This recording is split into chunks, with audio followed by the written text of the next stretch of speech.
खेमू 2 साल पहले अपने परिवार के साथ शहर आया था। परिवार में उसकी पत्नी कमला और एक बच्चा राजू थे। अपने गांव को छोड़कर खेमू अच्छी कमाई के सपने लेकर शहर आया था, लेकिन उसके ये सपने पूरे होने से पहले ही टूट गए। खेमू एक दर्जी था। गांव में लोग उसके काम की बड़ी तारीफ करते थे, तो उसने सोचा क्यों न शहर जाकर हाथ आजमाया जाए। लेकिन शहर की दुनिया गांव से बहुत अलग थी। ये देखिए साहब, ये मैंने सिला है। और ये भी देखिए ना, इस पर जो कढ़ाई है वो भी मैंने अपने हाथों से की है। देखो भाई, ये सब देखा हुआ है। मुझे कोई ऐसा चाहिए जो कुछ नया करके दिखाए। और रही बात हाथ के काम की, तो अब उसे कोई नहीं पूछता। खेमू ने कई जगह कोशिश की, पर उसे कहीं भी अच्छी और उसके हुनर से जुड़ी नौकरी नहीं मिली। हार मानकर उसने चाय का एक ठेला लगा लिया, लेकिन इस काम से उसे इतने पैसे नहीं मिल पाते थे कि वो अपने परिवार की हर जरूरत को पूरा कर सके। गर्मियों में तो सिर्फ खाने पीने की ही चिंता थी, लेकिन सर्दी का मौसम अपने साथ कई मुश्किलें लेकर आता था। खेमू के पास किराए का घर लेने के भी पैसे नहीं थे। सूखी घास से फुटपाथ पर ही उसने एक झोपड़ी बना रखी थी, जिसमें से रात के वक्त ठंडी हवा अंदर आती थी, जिसे झेल पाना बहुत ही मुश्किल था। माँ, बहुत ठंड लग रही है। देखो ना, वहां से कितनी ठंडी हवा आ रही है। हाँ बेटा, ले ये ओढ़ ले बेटा, इससे तुझे ठंड कम लगेगी। माँ, लेकिन आप और बाबा क्या ओढ़ोगे फिर? तू हमारी चिंता मत कर बेटा, तू ये ओढ़ ले, वरना बीमार पड़ जाएगा। खेमू के पास रजाई खरीदने के भी पैसे नहीं थे। वो जितना भी कमाता था, उससे बस खाने पीने का ही जुगाड़ हो पाता था। ओढ़ने के लिए उसके पास बस एक तिरपाल थी, जिसे वो अपने गांव से अपने साथ लेकर आया था। लेकिन इस बार की सर्दी में वो कम पड़ रही थी। खेमू और कमला ने पूरी तिरपाल राजू को ओढ़ा दी और खुद आग जलाकर सारी रात उसके पास ही बैठे रहे। खेमू अपने हालात पर बहुत दुखी था। उसकी आंखों से लगातार आंसू बह रहे थे। ये देखकर कमला ने उससे कहा, आप इतना परेशान मत हो जी। भगवान चाहेगा तो जल्दी ही हमारी सारी मुसीबतें दूर हो जाएंगी। नहीं कमला, मैं ऐसे भगवान भरोसे नहीं बैठ सकता। कुछ तो करना ही होगा मुझे। मैं तुम्हें और राजू को इस तरह ठंड में ठिठुरते हुए और नहीं देख सकता। सारी रात खेमू को एक पल भी नींद नहीं आई। अगले दिन उसने सबसे पहले राजू को सर्दी से बचाने का इंतजाम किया। उसने सारी तिरपाल लेकर उससे राजू के लिए कपड़े बना दिए। तिरपाल मोटी थी और मजबूत भी।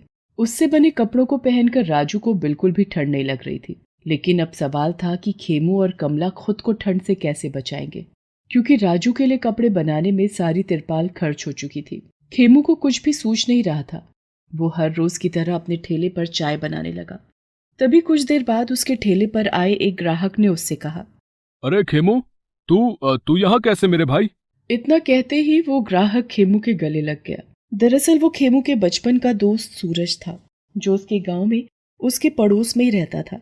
बड़ा होकर वो फौज में भर्ती हो गया और फिर उसने शहर में अपना घर बना लिया। वो छुट्टियों में अपने घर आया हुआ था।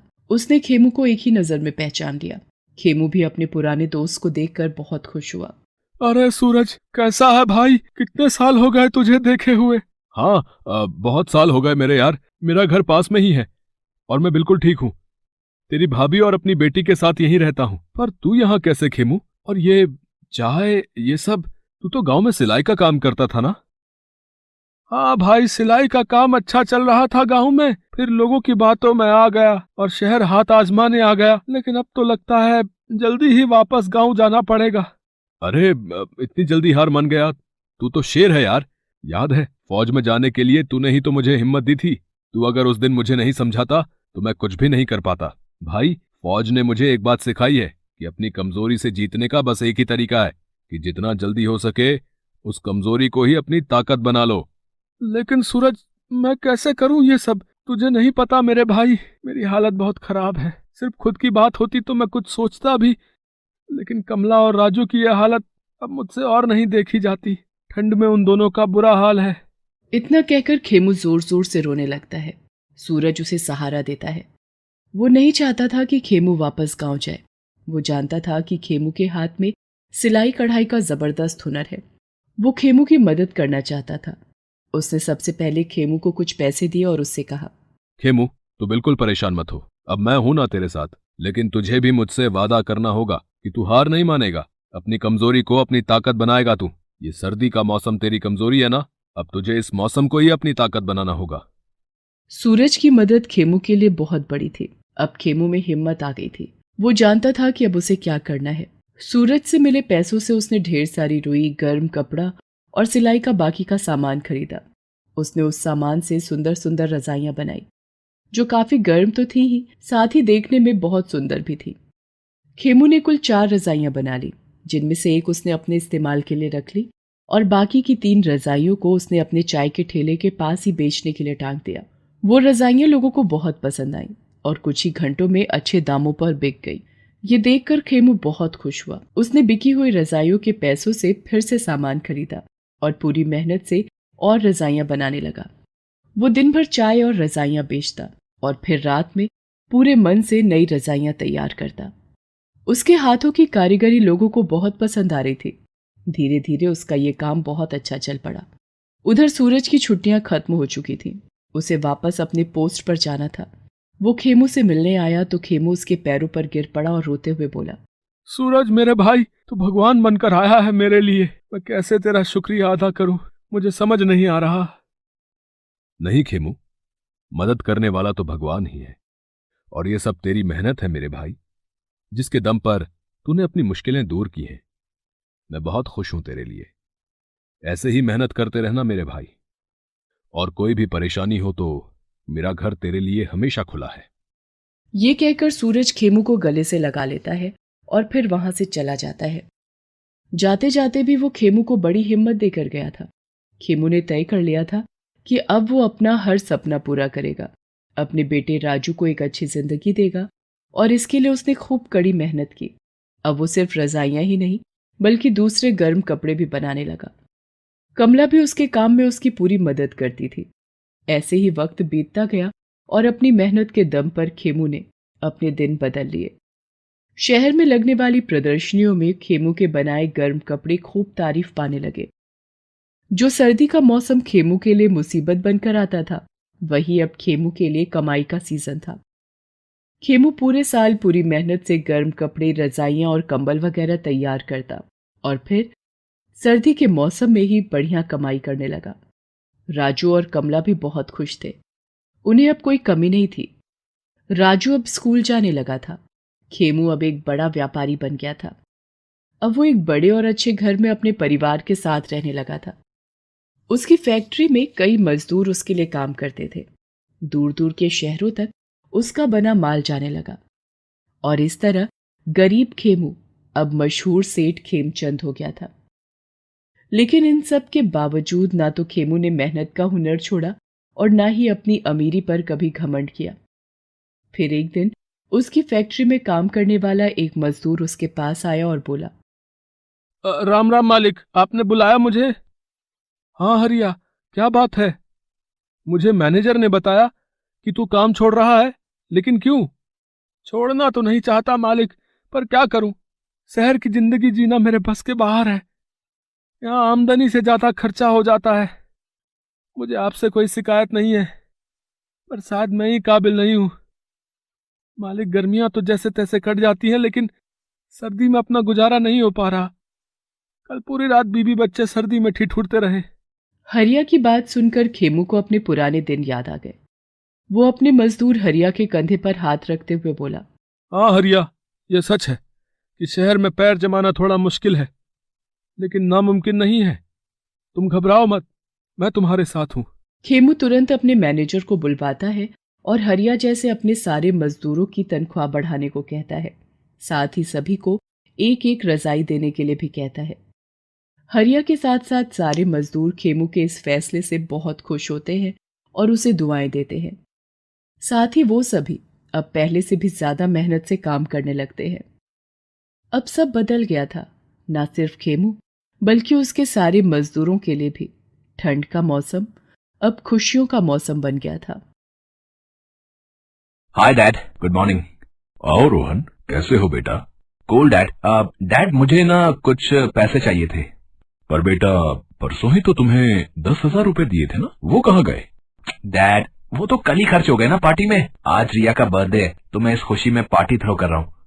बेटा, पार्टी नहीं, तुम पैसे थ्रो कर रहे हो।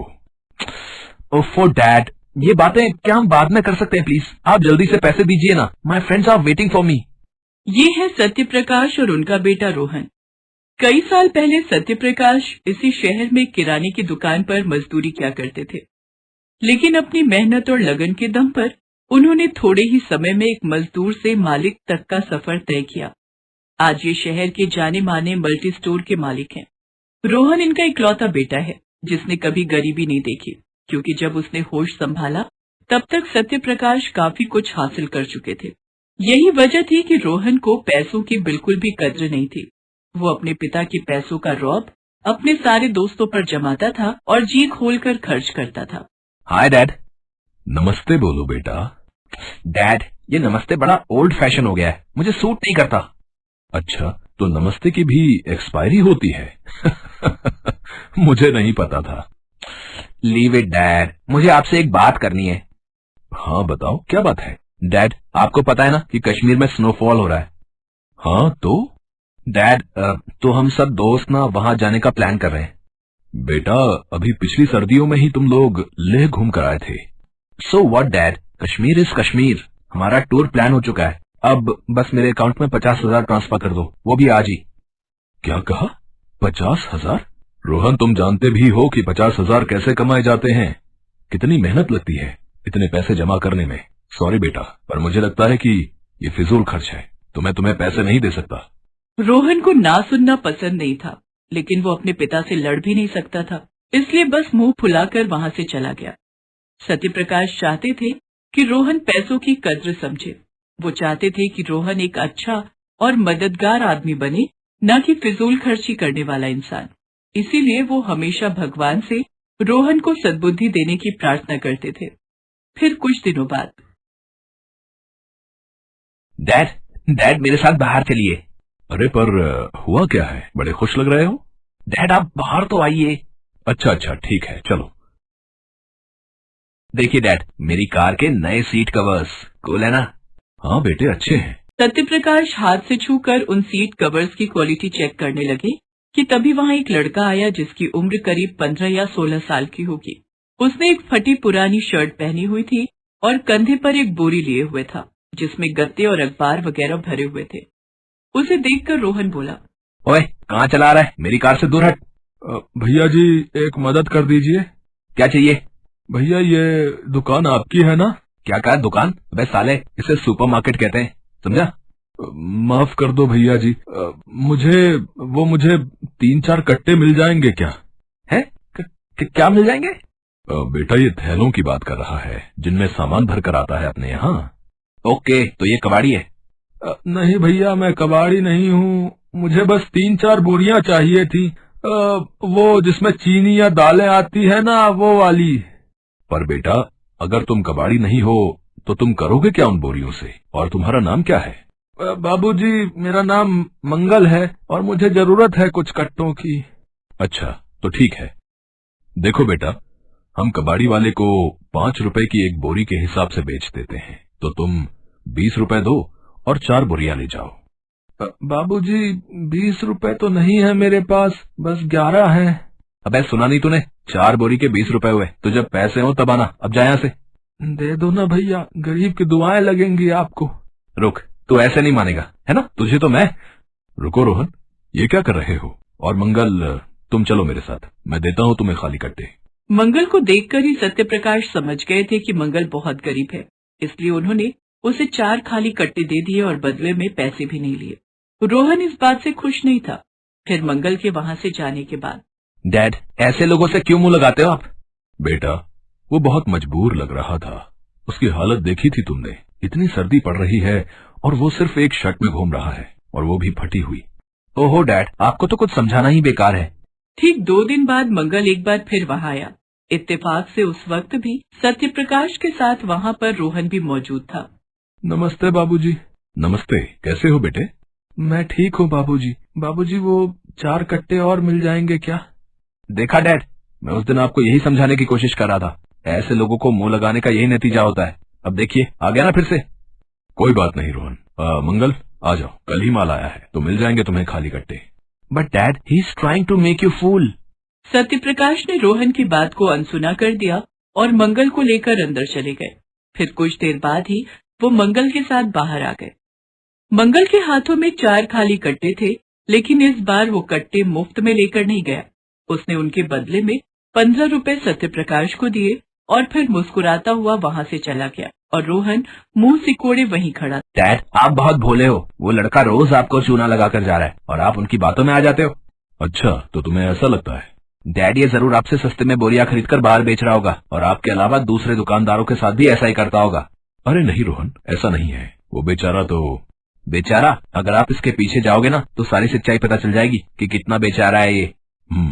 तो ऐसा करो, तुम ही इसके पीछे जाओ और जाके देखो कि ये इन कट्टों का क्या करता है और फिर आकर मुझे बताओ।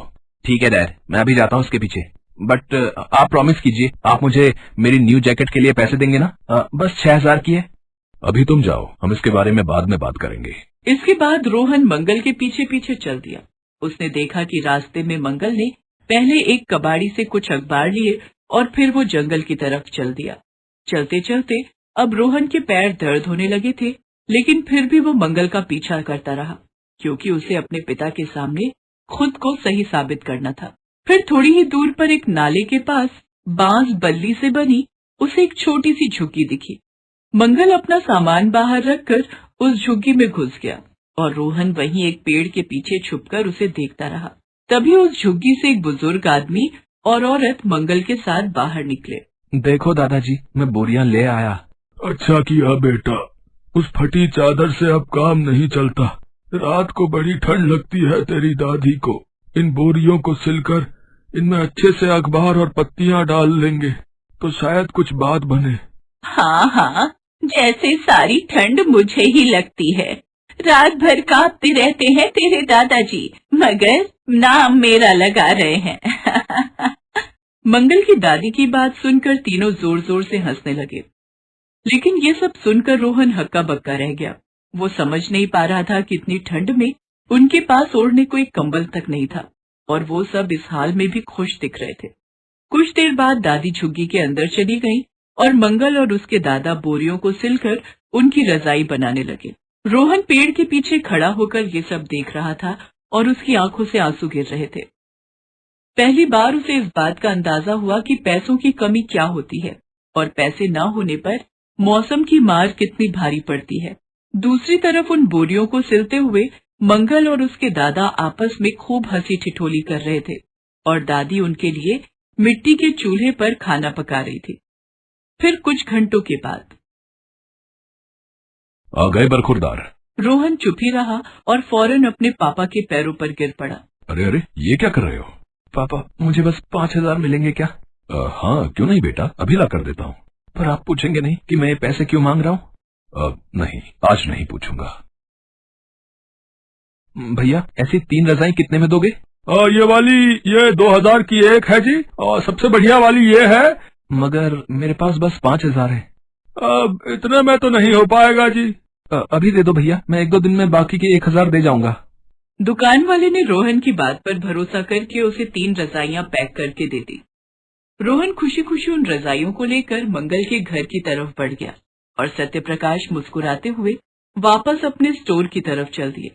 रोहन के चेहरे पर जहां पश्चाताप साफ दिख रहा था, तो वहीं सत्यप्रकाश के चेहरे पर इस बात का सुकून साफ दिख रहा था कि आखिरकार भगवान ने उनकी प्रार्थना सुन ही ली।